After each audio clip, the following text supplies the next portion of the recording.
Hello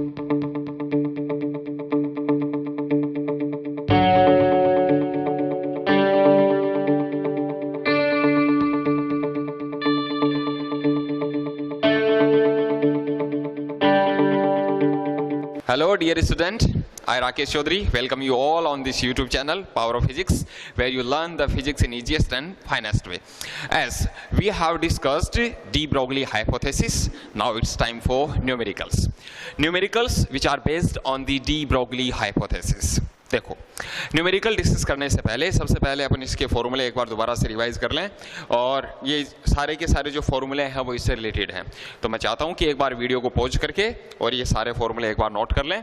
जितने भी सारे जो न्यूमेरिकल्स हैं वो सारे इन्हीं फॉर्मूलों पर बेस्ड हैं, इंपॉर्टेंट हैं, एग्जाम में कई बार पूछे जाते हैं और simple directly formula based numericals होते हैं। तो एक बार मैं फॉर्मूला आपको पहले रिवाइज करवा दूँ। सबसे पहले डी ब्रोगली हाइपोथेसिस में हमने डिस्कस किया था डी ब्रोगली वेवलेंथ का formula lambda, which is equals to h upon p, where p is the momentum of that particle. Momentum का फॉर्मूला हम जानते हैं, p is equals to mv, and here relation between momentum and kinetic energy, p is equals to under root 2m ek, where ek is the kinetic energy of that object. अब अपन बात करते हैं जो accelerated particles होते हैं, charge particles होते हैं। Then charge particles जितने भी सारे होते हैं like electron, proton, alpha particle and neutron, तो उनको हम किससे एक्सेलरेट करवा सकते हैं? पोटेंशियल से। और उनको अगर पोटेंशियल से अगर अपन एक्सेलरेट करवाएंगे तो उनकी जो काइनेटिक एनर्जी है ईके, वो ईके क्या हो जाती है बच्चों? Q V. Then for accelerated charge particles E K की जगह हम क्या पुट कर देंगे? क्यूवी। लास्ट लेक्चर में हमने डिस्कस किया, और सबकी वैल्यूज को पुट करके यहां से हम जो डिफरेंट पार्टिकल्स हैं उनके लिए क्या कैलकुलेट कर लेंगे? De Broglie wavelength.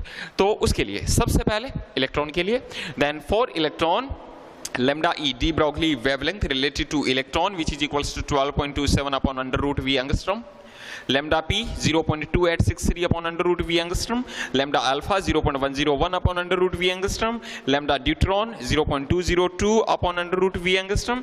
For uncharged particles like neutron, तो न्यूट्रॉन के लिए मैंने आपको बताया था कि न्यूट्रॉन जो है वो न्यूट्रल पार्टिकल है, और न्यूट्रल पार्टिकल है तो न्यूट्रल पार्टिकल को हम किससे एक्सेलरेट करवा सकते हैं? थर्मल एनर्जी से। इनको हम इलेक्ट्रिकल एनर्जी से एक्सेलरेट करवा सकते हैं, और जो अनचार्ज पार्टिकल्स होते हैं उनको थर्मल एनर्जी से। Then what is the average kinetic energy for neutron? Ek is equals to kT, where k is the Boltzmann constant, then kT, then इसको हमने सॉल्व किया 30.83 upon under root t angstrom. This is the formula for de Broglie wavelength related to neutron.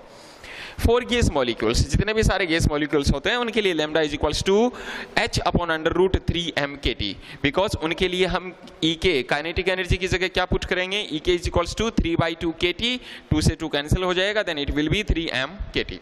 Okay, now moving on questions. और first question related to de Broglie hypothesis is an object of mass 10 milligram 10 mg is moving with the velocity of 50 meter per second.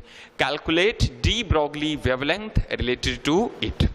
एक object है, उसका क्या दे दिया अपने को? मास. Then given हमें क्या दिया है? हमें मास दे दिया. मास इज इक्वल्स टू कितना दिया है अपने को? 10 mg. अब देखो बच्चों, यहाँ पे थोड़ा सा ये जो मास वाली जो यूनिट होती है इसमें थोड़ा सा कंफ्यूजन होता है. कंफ्यूजन इसलिए होता है, what is the mkth unit of mass, then which is kg, kilogram, जबकि यहाँ पर हमें क्या दिया? मिली. एंड मिली का मतलब क्या होता है? 10 to the power -3. बट यहाँ क्या होगा? इसको मैं ये तो लिख सकता हूँ 10 into 10 to the power -3, but वो mg कन्वर्ट हो गया है अब किस में? ग्राम में. Then gram is not the mkth unit of mass. mkth unit of mass is kg. Then we have to again convert gram into kg. Then it will be 10 into 10 to the power -6 kg. तो इस तरीके से उसका जो मास है वो इतना हो जाएगा. और क्या गिवन है? Velocity v is equals to 50 meter per second. Then we have to calculate de Broglie wavelength. Lambda is equals to h upon mv. H Planck's constant 6.63 into 10 to the power -34 divided by mass 10 into 10 to the power -6, and velocity is 50.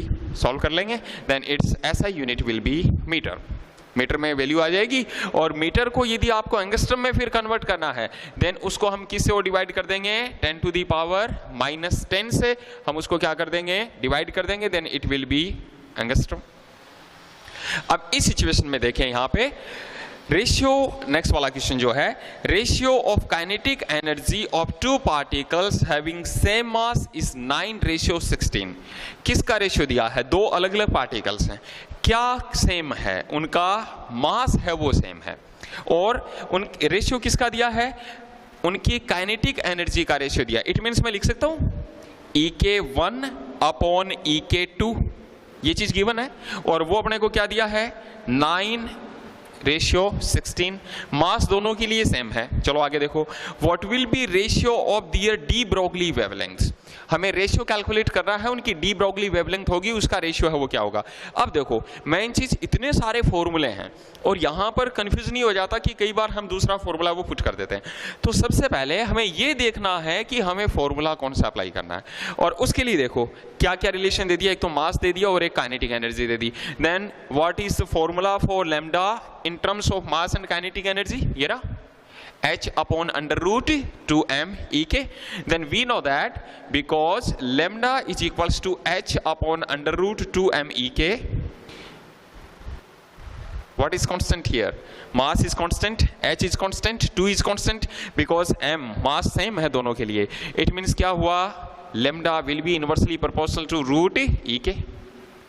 इसको मैं ये भी लिख सकता हूं, it means lambda 1 upon lambda 2 will be equals to under root EK2, inversely proportional है तो उल्टा हो जाएगा, EK2 upon EK1। Then we have to calculate ratio of their respective wavelength, de Broglie wavelength, lambda 1 upon lambda 2 is equals to root EK2 upon EK1। Value किसकी given थी, EK1 upon EK2, 9/16 हम ले रहे हैं EK2 by EK1, then root 16 by 9, then your answer will be for ratio 3. This is the answer. That was our question number 2. Now moving on, question number 3. An electron being accelerated with a potential of 100 volt, calculate the de Broglie wavelength related to that electron. क्या दिया है, एक electron दे दिया अपने को, और उस electron के लिए कितने पोटेंशियल से उसको एक्सेलेरेट किया जा रहा है, 100 वोल्ट से। देन V 100 वोल्ट क्या कैलकुलेट करना, इलेक्ट्रॉन है, then we have to calculate lambda E। Normal सा 1 मार्क का क्वेश्चन आता है, अगर आपको फॉर्मूला पता है तो डायरेक्ट फॉर्मूले में वैल्यू पुट करेंगे।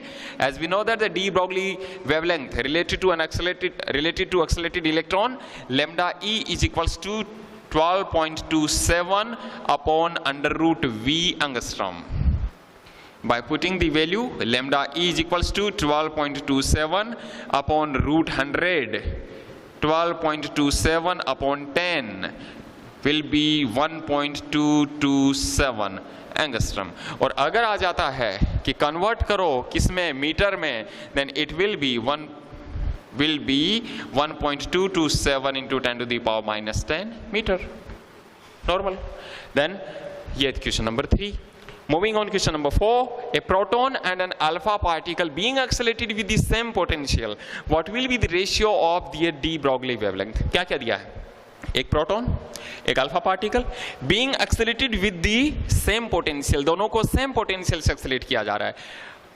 V है वो दोनों के लिए क्या हो गया, सेम पोटेंशियल है वो सेम है, और क्या दे दिया, प्रोटॉन है अल्फा है। What will be ratio of their de Broglie wavelength? Then हमें कैलकुलेट करना है lambda P upon lambda alpha, इसका रेशियो कैलकुलेट करना है। नाउ V वाला फॉर्मूला हम कौन सा यूज में लेंगे, अब जल्दीबाजी में अपन क्या कर देते हैं वो ले लेते हैं कि प्रोटॉन का तो क्या हो जाता है, lambda P is equals to, proton का कितना बताया था आपको, 0.2863 अपॉन रूट V, ये वाला एंगस्ट्रम, और क्या है एक किसका ले लिया, lambda अल्फा का। Then lambda alpha is equals to कितना हो जाएगा हमारे पास, 0.101 अपॉन रूट V एंगस्ट्रम। क्या दिया है, अपने को कहा गया कि दोनों को सेम पोटेंशियल से एक्सेलरेट किया गया है, तो उनकी डी ब्रोगली वेवलेंथ का रेशियो कैलकुलेट करो। इट मींस V दोनों के लिए क्या दे दिया, same, then lambda p upon lambda alpha is equals to, दोनों की वैल्यू पुट कर दें, 0.2863 upon root v will be multiplied by root v upon 0.101. root v से root v cancel, then lambda p upon lambda alpha will be equals to 0.286 upon 0.101, 286 upon 101. This will be the answer. अब अपन बात करते हैं question number 5 की.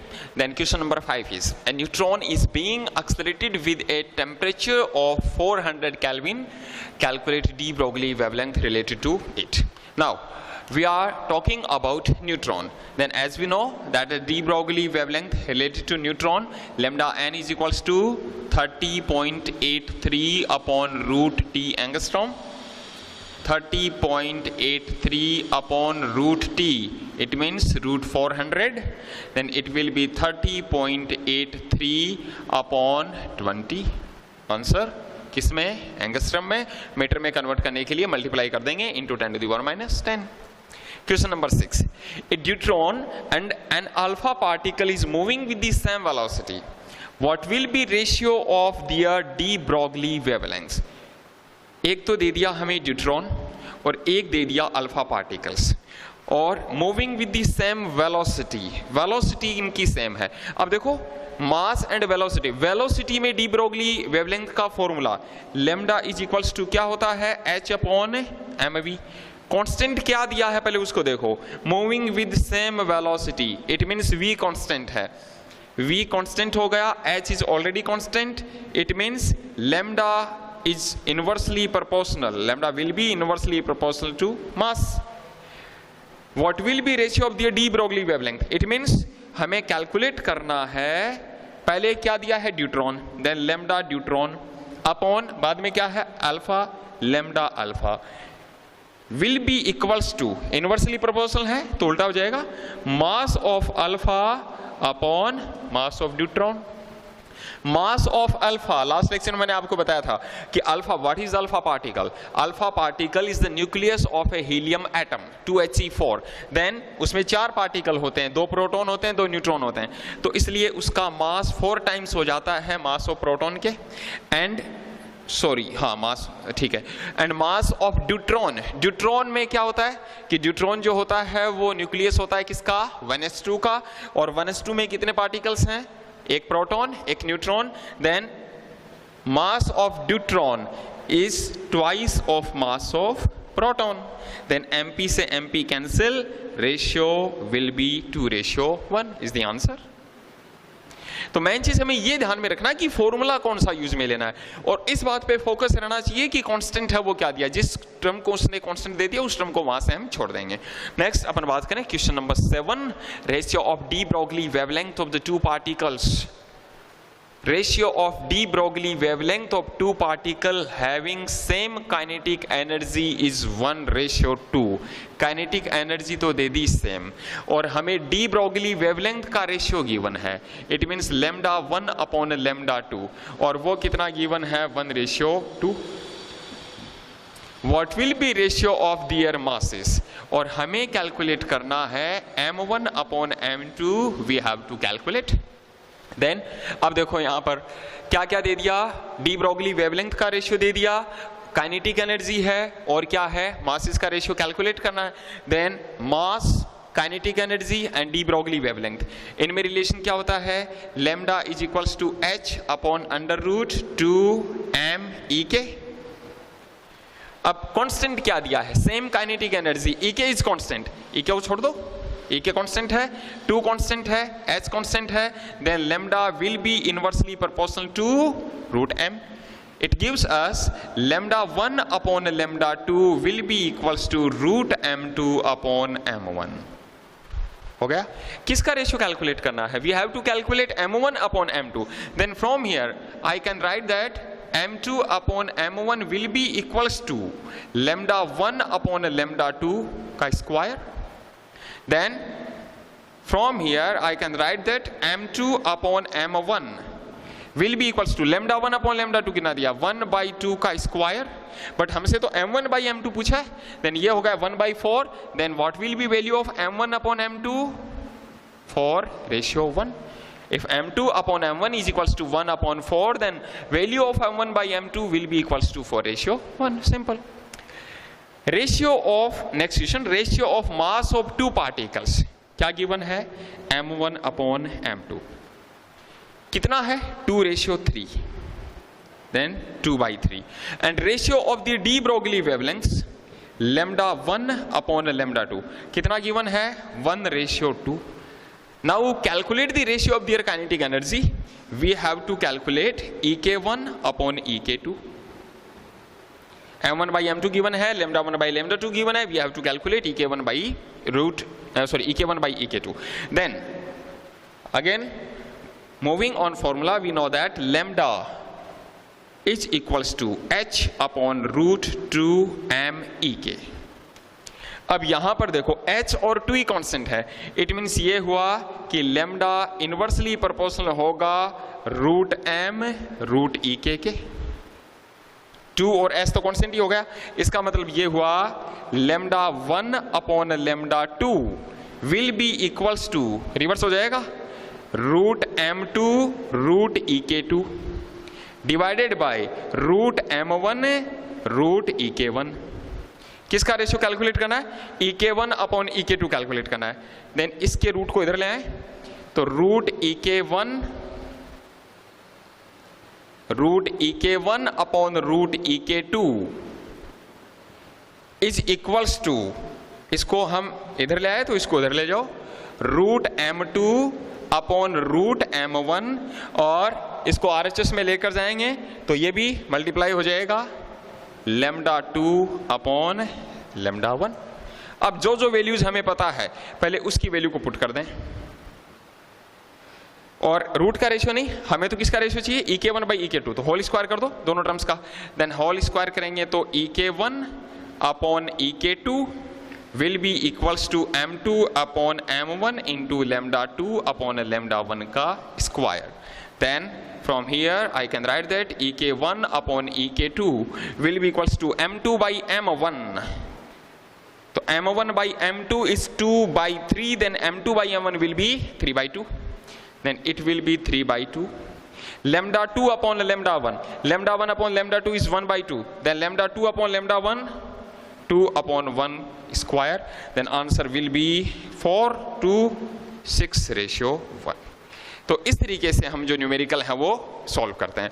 अब इसमें रह जाता है एक और टॉपिक, फोटो इलेक्ट्रिक सेल. उसके बाद में अपन डिस्कस करेंगे डेविसन जर्मर एक्सपेरिमेंट को. तो डेविसन जर्मर एक्सपेरिमेंट को लेंगे नेक्स्ट वाली क्लास में. फोटो इलेक्ट्रिक सेल है उसको यहाँ पर एक बार डिस्कस कर लेते हैं. अब नेक्स्ट टॉपिक हम लेते हैं, एक छोटा सा टॉपिक है इसमें, फोटो इलेक्ट्रिक सेल. एंड ज़्यादा इंपॉर्टेंट नहीं है लेकिन फिर भी कई बार एग्जाम में है वो क्वेश्चन पूछ लिया जाता है, what is photo electric cell. तो ये एक डिवाइस है. It is a device based on the photoelectric effect and converts light energy into electrical energy. एक वो डिवाइस जो किस प्रिंसिपल पे वर्क करती है, photo electric effect. Light incident करवाएंगे, इलेक्ट्रॉन का एमिशन होगा, तो उस प्रिंसिपल पे वर्क करती है. और कौन सी एनर्जी को, लाइट एनर्जी को कन्वर्ट करती है किसमें, इलेक्ट्रिकल एनर्जी में. तो कैसे कन्वर्ट करेगी, सबसे पहले इसकी कंस्ट्रक्शन देख लें एक बार. देन ये इसकी कंस्ट्रक्शंस है. There are 2 electrodes, one is cathode and another one is anode. 2 electrodes are there which are kept in a vacuum quartz glass tube. quartz की या फिर एक ग्लास की एक वैक्यूम ट्यूब होती है, उसके अंदर ये 2 इलेक्ट्रोड हैं वो लगे होते हैं. एक कैथोड होता है, एक एनोड होता है. Cathode is connected via negative terminal of battery and anode is connected through the positive terminal of battery. How much current will flow in the circuit? To measure the amount of current, a microammeter is connected in series with battery. Now कैसे work करता है उसके लिए देखें. आपको पहले ही बताया हुआ है, ये कैथोड है, ये इलेक्ट्रॉन को एमिट करेगा. तो इलेक्ट्रॉन एमिट करेगा तो इसके लिए इसको थोड़ा सा इजियर बनाने, प्रोसेस को इजियर बनाने के लिए हमने क्या कर दिया, कैथोड के ऊपर जो बेस मेटल्स होते हैं, कौन कौन से, लिथियम, सोडियम, पोटेशियम, उनकी क्या कर दी, हल्की सी कोटिंग कर दी. क्या होगा, when the light of frequency greater than threshold frequency incident on the cathode, then यहां से क्या होगा, इलेक्ट्रॉन का emission. Electron will emit from the cathode and anode is connected through positive, cathode is connected through negative.